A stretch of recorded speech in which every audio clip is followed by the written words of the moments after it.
DJ Dinesh sound चुहचुही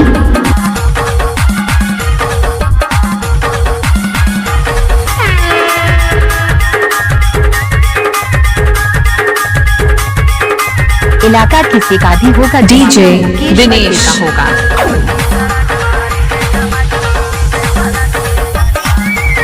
खाती गाहनवा ढोला road चुहचुही।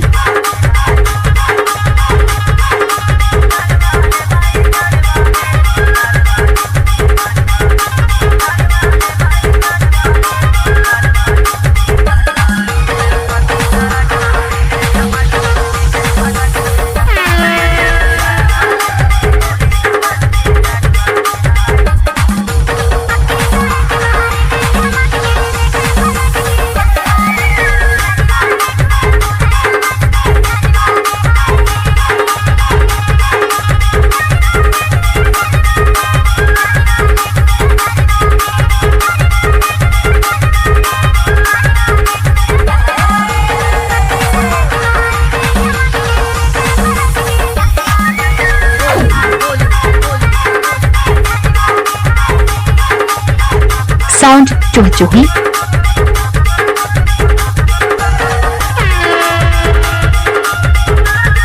DJ Dinesh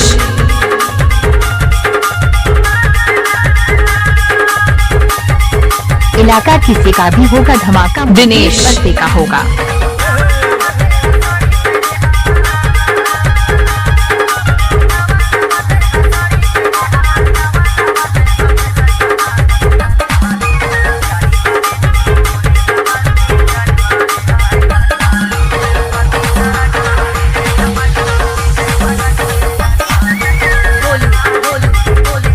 हमारे YouTube चैनल दिनेश श्याम को लाइक शेयर सब्सक्राइब करना बिल्कुल ना भूलें।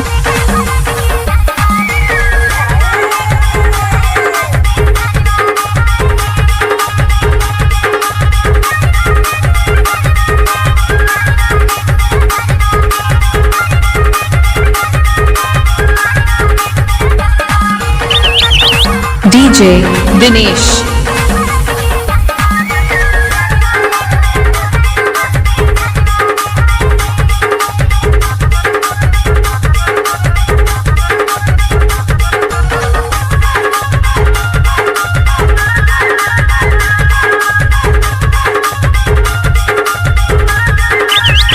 Mobile number 83 050 97 14 7।